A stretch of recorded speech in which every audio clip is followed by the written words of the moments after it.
Praise the Lord. அன்பானவர்களே, இயேசு கிறிஸ்துவ நாமத்துக்கு ஸ்தோத்திரம் உண்டாவதாக. இன்னைக்கு கூட உபாகமும் 28 6வது வசனம் பாருங்கள். நீ வருகையிலும் ஆசீர்வதிக்கப்பட்டிருப்பாய், நீ போகையிலும் ஆசீர்வதிக்கப்பட்டிருப்பாய்ன்னு சொல்லி இந்த வசனம் முழுவதும் நம்ம பார்க்கும்போது இஸ்ராவேல் ஜனங்களை பார்த்து ஆண்டவர் சொன்னாரோ அதே போல் அவங்கள ஆசீர்வதித்தார் அப்படின்னு பார்க்குறோம்.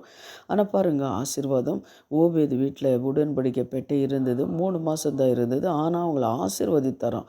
ஆசீர்வாதத்தை மேலே ஆசீர்வாதம் வந்தது அப்படின்னு சொல்லி நம்ம கேள்விப்படுகிறோம். அதே போல் ஆண்டவர் உங்கள் குடும்பங்களை கூட தேவன் என்ன பண்ணார், ஆசீர்வதிக்கிறவராக இருக்கிறார்.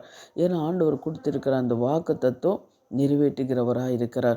அதே போல் உங்களையும் என்னை கூட தேவன் என்ன பண்ணுறார், ஆசீர்வதிக்கிற தேவனாக இருக்கிறார். அன்பானவர்களே, அவர் பாருங்கள், அவர் சொன்ன வார்த்தைகள் உண்மையுள்ளது. அதே போல் வேதத்தில் கூட நம்ம வாசிக்கிறோம், பரிசுத்தவான்களெல்லாம் தேவன் எப்படி நீர் ஆசீர்வதித்திருக்கிறார் அப்படின்னு கூட நம்மளுக்கு தெரியும். அதுபோல் தேவன் என்ன பண்ணுறாரு, ஆசீர்வதிக்கிறவராக இருக்கிறார். அதில் எந்த ஒரு சந்தேகமும் இல்லை. இந்த வசனத்தை கூட நீங்கள் கேட்டு என்ன பண்ணுங்கள், ஜெபம் பண்ணுங்கள். கர்த்தர் இன்னும் உங்களை ஆசீர்வதிக்கிறவராக இருக்கிறார். அதே வசனம் பாருங்கள், சங்கீதம் 121:8 கூட இருக்குது பாருங்கள். அதே போல் 2 நாளாகமும் 1:10 கூட பாருங்கள். இப்பொழுது நான் இந்த ஜனத்திற்கும் முன்பாக போக்கும் வரைத்துமாக இருக்க ஞானத்தையும் அறிவையும் எனக்கும் தந்தருளும் என்று சொல்லுகிறார். நமக்கு என்ன பண்ணுறாரு, போக்கத்தையும் வரைத்தையும் தேவன் என்ன பண்ணுறார், ஆசீர்வதிக்கிறவராக இருக்கிறார். உங்கள் கையின் பிரயாசத்தை தேவன் ஆசீர்வதிக்கிறவராக இருக்கிறார்.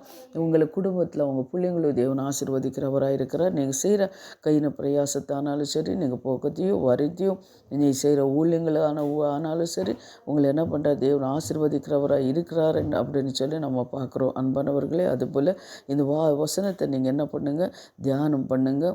உங்களை தேவன் என்ன பண்ணுறாரு, எங்களை ஆசீர்வதிக்கிறார் அப்படின்னு சொல்லி ஒரு விசுவாசத்துடன் ஜெபம் பண்ணுங்கள். கண்டிப்பாக தேவன் உங்களை ஆசீர்வதிக்கிறவராக இருக்கிறார்.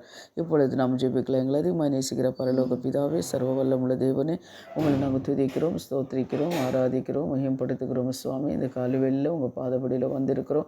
இந்த வார்த்தை கேட்குற ஒவ்வொரு பிள்ளைங்களும் கர்த்தாவே ஆண்டவரே நீர் ஆசீர்வதிங்க. இஸ்ராவேல் ஜனங்களை எப்படி கர்த்தாவை நீர் ஆசீர்வதித்தீரோ அதுபோல் ராத்திரி அக்னி ஸ்தம்பமாக பகலும் மேகஸ்தம்பமாக இருந்த தகப்பனே ஆண்டவரே, அவங்க நீர் எப்படி ஆசீர்வதித்தீரோ கர்த்தாவே, செங்கடல் 2 பழகு நீர் அதுபோல் கர்த்தாவே அந்த ஆசீர்வாதத்துக்கு தடைகளை கொண்டு வர அந்த ஆவிகள் எல்லாம் நிர்மலமாகி சுவாமி, ஆவியானவரே ஸ்தோத்திரம். இந்த பிள்ளைங்களை ஆசீர்வதிங்க சுவாமி. ஏசையா நன்றி, எங்கள் ஜெபத்தை நீர் கேட்டதுக்காக பதில் கொடுத்ததுக்காக நன்றி. இயேசுவின் நாமத்தில் பிதாவே, ஆமேன். God place you. கர்த்தர் உங்களை ஆசீர்வதிப்பார். ஆமேன், ஆமேன், ஆமேன்.